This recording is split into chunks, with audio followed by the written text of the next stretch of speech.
On s'intéresse aujourd'hui à cette exposition internationale qui se tiendra du 16 décembre au 29 mars. Le Memorial Act présentera l'œuvre de Guillaume Guillon-Lethière, peintre guadeloupéen de la fin du XVIIIe et du début du XIXe siècle. L'exposition regroupe une centaine d'œuvres venues du monde entier. Elle marque un retour symbolique de l'artiste sur sa terre natale.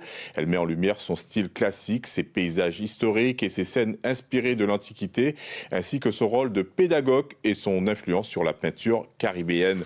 Pour nous en parler, nous recevons Christelle Lozère. Bonjour. Bonjour. Vous êtes maître de conférences, professeur en histoire de l'art à l'Université des Antilles. Vous êtes surtout, en ce qui nous concerne aujourd'hui, commissaire de l'exposition Guillon-Lethière. Que représente cette exposition Guillon-Lethière au Memorial Act? On n'arrive pas, nous simples voyeurs, à mesurer l'importance ou la valeur de cette exposition. Alors, cette exposition, en réalité, vient des États-Unis. En 2018, le Clark Art Institute a fait l'acquisition de tableaux de Guillaume Lethière et a pensé à cette exposition internationale, à une valorisation de cet artiste un petit peu en marge de l'histoire de l'art. Après l'exposition du Clark et après l'exposition du Louvre, c'était très important de recevoir au MACT cette exposition qui continue à consacrer ce parcours hors du commun qu'est la trajectoire de Guillaume Guillon-Lethière. Les œuvres de Guillon-Lethière, vous l'avez dit, sont arrivées de New York, du Louvre, du monde entier. Sa présentation en Guadeloupe a une valeur hautement symbolique. Ah oui, c'est très fort, c'est très fort. Sur sa terre natale, je rappelle que Guillaume Guillon-Lethière est né en 1760 fils illégitime d'une esclave, Marie-Françoise du Pépey, et d'un colon blanc, un procureur du roi. Et c'était donc très important, lui-même qui avait fait le serment des ancêtres, où il revendiquait être guadeloupéen. Je pense que cette exposition a une intensité très particulière pour nous en Guadeloupe, d'honorer ce peintre qui a marqué son temps et marqué la Guadeloupe. Avant de rentrer justement de ce que Guillon-Lethière a réalisé, a fait, une centaine d'œuvres de l'artiste seront exposées avec une sécurité, j'imagine, renforcée après ce qui s'est passé au Louvre. Oui, bien sûr, c'est important, la sécurité, mais aussi la conservation, la préservation des œuvres du musée du Louvre, des musées américains, mais aussi des collections des archives de la Guadeloupe, du musée des Beaux-Arts, du Musart. On a très à cœur de protéger, préserver et valoriser ces collections, et bien entendu la sécurité au maximum. Que pourra découvrir le public? L'évolution de Lethière à travers le temps, j'imagine? Alors, ce qu'on a voulu par rapport aux autres expositions, c'est vraiment d'insister sur l'ancrage guadeloupéen, ses racines à Sainte-Anne.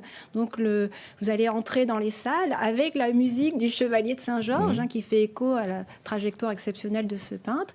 Et vous allez découvrir la généalogie de la branche de sa mère, de son père, mais aussi ce qu'était un livre de couleurs avant de passer dans les différentes salles, donc du classicisme, avec les ateliers, puisqu'il a été un pédagogue exceptionnel, jusqu'à ses réseaux guadeloupéens à Paris. Et enfin, on clôture l'exposition avec des œuvres de peintes au début du 19e siècle à la Guadeloupe et qui donc s'intéressent aux ces pratiques artistiques dans ce contexte de l'Empire jusqu'à la Restauration. Guillon-Lethière n'aborde que tardivement le thème de l'esclavage. Vous avez évoqué le tableau Le Serment des ancêtres. Mais comment ce métis, né dans une société esclavagiste, a-t-il fait pour devenir un peintre reconnu à travers le monde? C'est ça, toute la richesse de cette histoire. C'est-à-dire qu'il est né esclave et il devient maître d'atelier. Et pas simplement maître d'atelier, il devient directeur de l'Académie de France à Rome, ce qui n'est pas rien. C'est vraiment la consécration. Et ensuite, membre de l'Institut de France ou encore professeur à l'Académie des Beaux-Arts. Donc c'est vraiment une trajectoire incroyable. Mais il y en a d'autres figures, comme le Chevalier de Saint-Georges, qui vont, par son talent, et je pense sa détermination et ses réseaux, réussir à transcender ce préjugé de couleur. Et très vite en Guadeloupe, dès le 19e siècle, on ose dire que Lethière n'a pas peint, n'a pas représenté son île natale, jusqu'à ce qu'on découvre en 1930, dans un article dans la Gazette d'Haïti, l'existence du fameux serment des ancêtres. Et là, la Guadeloupe, qui a toujours œuvré à préserver la mémoire de ce peintre, va être fière que Lethière ait signé dans son tableau « Né à la Guadeloupe ». Un parcours exceptionnel pour l'époque. Tout à fait. Exceptionnel, rare, et certainement lié à sa personnalité charismatique, rassembleur, pédagogue, sachant que donc en Guadeloupe, les enfants de couleur n'avaient pas accès à la formation artistique, c'était très compliqué.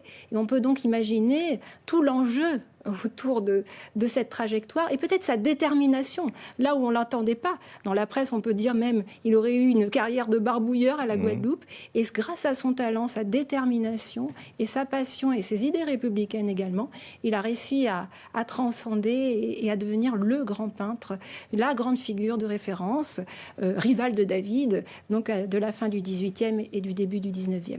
Une dernière question avec une réponse rapide. Oui. Avec cette exposition, le Memorial Act s'inscrit comme une place forte internationale capable de porter des projets d'envergure internationale désormais. Exactement. Là, je crois qu'avec un partenariat du Louvre, on montre aux yeux du monde qu'on peut organiser de belles et grandes expositions internationales. Merci Christelle Lozère. Je rappelle que vous êtes la commissaire de l'exposition Guillon Lethière. Le vernissage a lieu ce soir. Exactement. Venez tous voir l'exposition. Merci beaucoup.